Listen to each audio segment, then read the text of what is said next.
Crime wave you might not have heard of, Phoney tree trimmers. Guy shows up at home, says he needs to check a tree in the backyard that's hanging on a power line. But as the homeowner escorts him outside, a second guy comes into the house and steals as much as he can get. Stephen Fabian spoke with two women who were sounding the alarm. It begins with a knock at the door.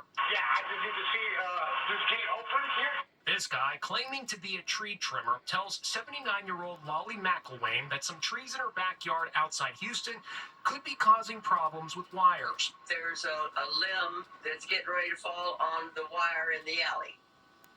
So he said, "Can you take me back there?" So I walked him back to the alley. She shows him into the yard. Meanwhile, his accomplice gets out of the truck, makes his way into the yard, and slips unnoticed into the house. Surveillance tape shows him hurrying up the stairs where she says he ransacked the bedroom. You can see him leaving a few minutes later.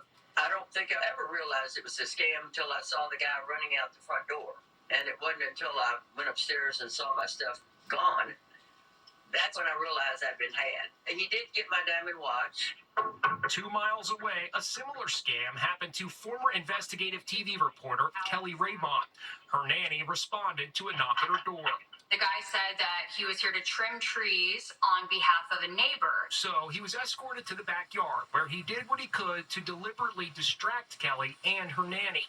Meanwhile, his counterpart, who I never saw until after the fact, was making his way into my room and stealing my entire safe. Literally the whole thing. Surveillance tape of the suspect shows him leaving with the safe covered with a blanket.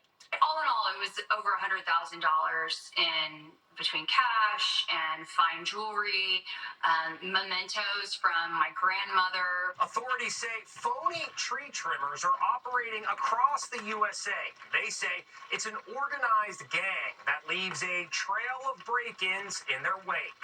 Kelly shared her story on social media. Just don't let anybody in your home. You cannot trust anybody anymore these days. Especially guys who claim to be tree trimmers.